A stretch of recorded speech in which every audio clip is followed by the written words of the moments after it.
membeli barang yang haram. Seorang pembeli tidak boleh membeli barang haram. Contoh, kita tahu, kata dia seorang pencuri. Dia mencuri barang. Dia menjual telefon yang dicuri. Boleh tak kita nak beli? Tak boleh. Sebab apa?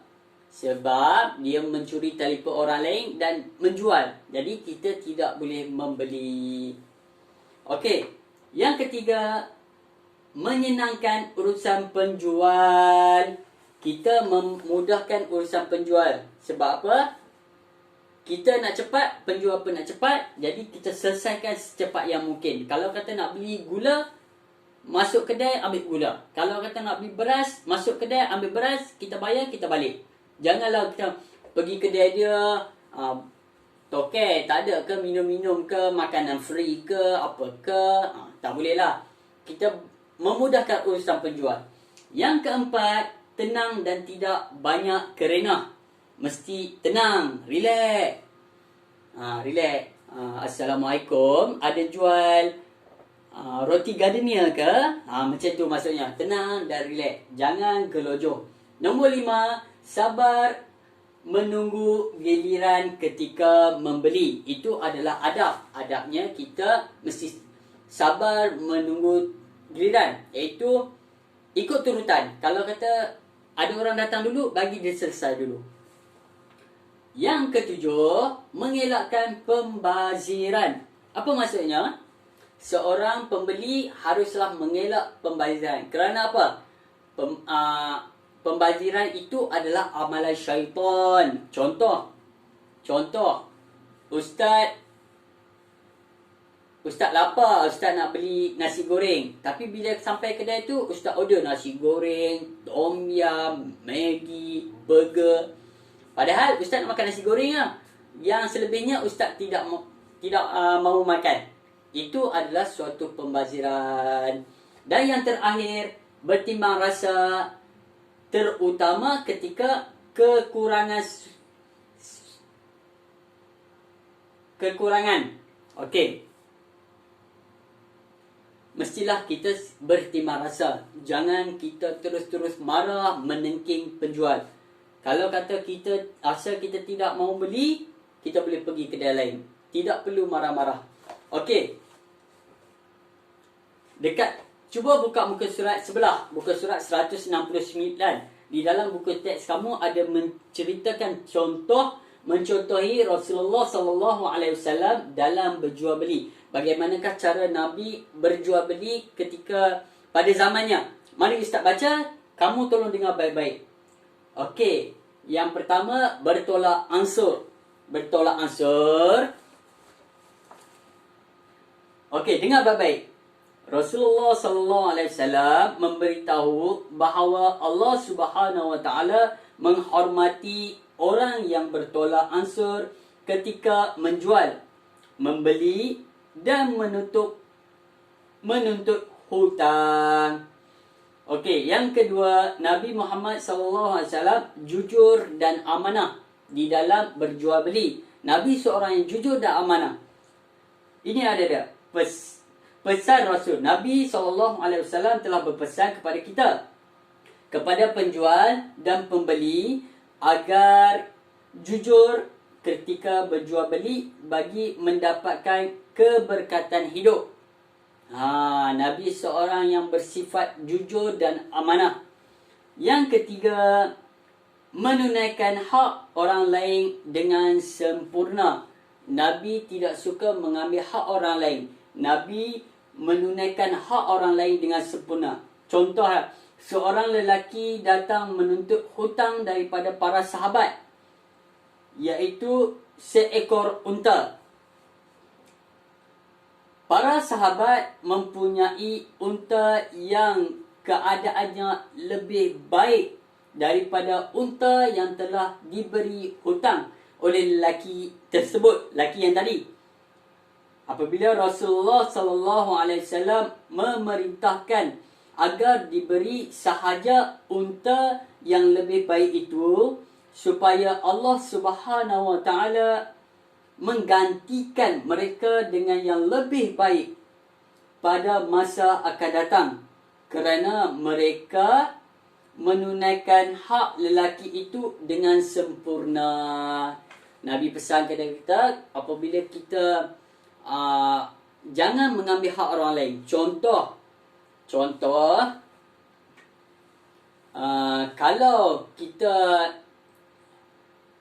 kalau kamu murid, waktu rehat ada seorang kawan kamu bagi kamu nasi, nanti kamu akan menggantikannya. Waktu menggantikannya, kamu boleh menggantikan yang lebih baik supaya hak-hak dia sempurna. Faham tak maksud Ustaz? Okey.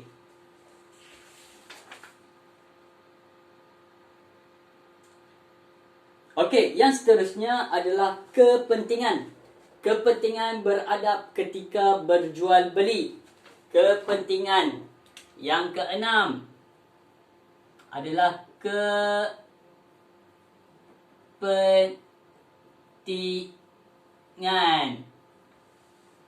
Apa kepentingan yang kita semua akan dapat ketika beradab jual beli? Kepentingan beradab ketika berjual beli. Di dalam buku teks kamu 170 membagikan kepentingan ini kepada 3. Iaitu yang pertama, kepentingan terhadap individu, terhadap diri sendiri. Yang kedua, terhadap masyarakat kita. Dan yang ketiga adalah negara kita. Khususnya negara Malaysia. Okey, Ustaz baca secara ringkas. Untuk individu, yang pertama akan mendapat pahala dan keredaan daripada Allah Subhanahu Wa Taala. Apabila kita beradab, contoh Ustaz beradab, Ustaz akan mendapat pahala. Apabila kamu beradab, kamu akan mendapat pahala. Yang kedua, pembeli dan penjual berpuas hati dan gembira. Dari segi pembeli akan seronok, penjual pun akan seronok. Dan yang ketiga, keberkatan hidup terpelihara. Apabila kita jujur dan amanah di dalam jual beli, Allah akan memberkati kita. Okey, dari pandangan masyarakat pula, imej Islam akan terjaga. Apabila beradab ketika jual beli, orang akan nampak, oh, orang Islam macam ni baik, sopan, bagus. Yang kedua, hidup aman, damai dan sejahtera. Betul tak? Hidup aman, damai dan sejahtera. Betul lah. Sebab apa? Sebab kita tidak menipu orang. Seorang penjual tidak menipu pembeli. Seorang pembeli tidak membeli barang yang penjual jual dengan duit curi. Jadi hidup dia akan aman. Dan yang ketiga, menghindarkan pergaduhan dan ketidakpuasan hati. Akan terhindar daripada segala. Apabila pembeli dan penjual beradab, agak-agak mereka nak bergaduh tak? Tidak. Sebab itulah beradab ni sangat penting di dalam Islam. Okey, yang faktor yang ketiga ialah negara. Dari segi negara akan sentiasa dalam keadaan harmoni. Negara akan aman. Tidak ada yang bergaduh, tidak akan berpecah belah. Sebab apa? Sebab kita beradab di dalam jual beli. Yang kedua, menjaga kestabilan ekonomi negara. Menjaga kestabilan. Apabila penjual membeli barang kepada apabila pembeli membeli barang kepada penjual, penjual boleh membeli kepada pemborong. Dia akan berpusing-pusing. Semua orang akan mendapat manfaat. Dan yang terakhir, memelihara imej negara pada pandangan negara luar. Apabila ketiga-tiga ini dalam keadaan baik, negara luar akan lihat, oh, Malaysia ni aman, harmoni, bertimbang rasa. Itu semua akan negara yang paling terdekat dengan kita, Indonesia, Singapura, Filipina akan tengok, oh, Malaysia ni bagus, negara yang bagus. Okey, dan bahagian yang terakhir adalah adab ketika berjual beli. Adab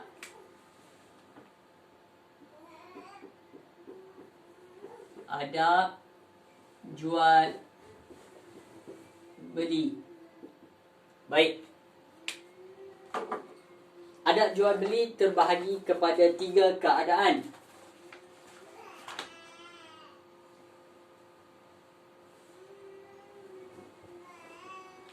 Di dalam buku kamu menceritakan 3 keadaan adab untuk murid-murid sekolah di kantin atau di kedai makan. Di kantin atau di kedai makan, sama aja. Kalau seorang penjual, makcik kantin mestilah sabar dengan kerana murid.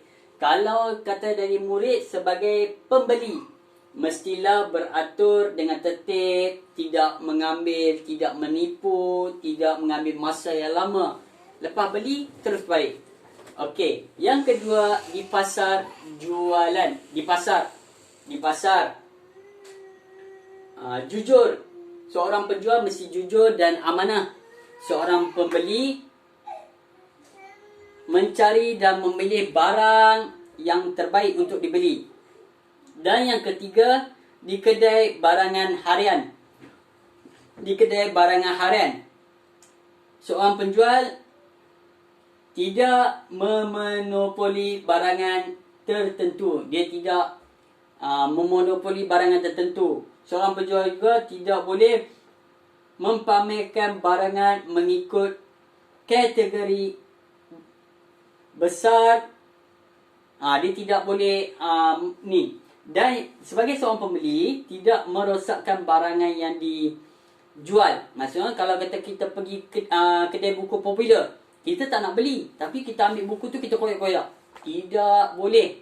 Harus ingat adab penjual, menghormati penjual. Seorang pembeli harus menghormati penjual dan pembeli yang lain. Okey. Alhamdulillah, selesai. Ustaz ajar kamu. Yang hari ini kita belajar adalah berjual beli dengan berhemah. Yang mana Ustaz telah terangkan kepada kamu. Yang pertama, pengertian. Kamu akan tahu maksud jual beli, pengertian jual beli. Yang kedua, kamu akan kenal dalil nakli yang terdapat di dalam Al-Quran. Dan yang ketiga, kamu akan tahu hukum jual beli. Dan yang seterusnya, Ustaz telah terangkan kepada kamu adab seorang penjual. Dan yang kelima, adab seorang pembeli. Dan yang keenam, kepentingan adab berjual beli.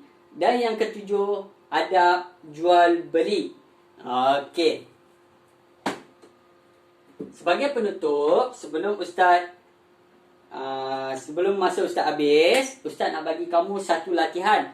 Latihan ni Ustaz nak kamu buat dalam berkumpulan. Dalam kelas kita ada berapa orang? 20 orang. Okey, 20 orang. Jadi Ustaz nak satu kumpulan ada 5 orang. 5 orang. Jadi kamu 5, yang belakang 5 dan yang belakang 5. Jadi mesti ada 4 kumpulan. Ustaz nak setiap kumpulan buat peta minda. Peta minda ikut kreativiti kamu. Ikut kreativiti kamu masing-masing. Apa yang kita belajar hari ni, Ustaz nak kamu buat peta minda. Contoh Ustaz bagi. Sebagai contoh, ada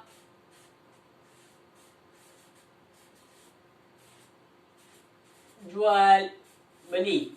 Okey, latihan ni Ustaz nak kamu hantar pada minggu hadapan. Boleh tak boleh? Okey, contoh. Teranglah. Yang pertama apa dia? Pengertian. Apa dia pengertian dia? ... Yang kedua, dalil. Yang ketiga, hukum. Apa yang kita belajar tadi? Yang keempat, adab penjual. Yang kelima, adab pembeli. Okey. Ustaz nak minggu depan pada kelas kita yang seterusnya, setiap kumpulan mesti ada peta minda. Buat pakai kad malilakat. Buat besar-besar. Dan pada minggu hadapan, Ustaz nak setiap kumpulan akan datang ke hadapan terang kepada kawan-kawan lain. Boleh tak boleh? Boleh. Okey. Ada soalan? Kalau tiada apa-apa soalan, Ustaz minta izin, minta diri dulu. Assalamualaikum warahmatullahi wabarakatuh.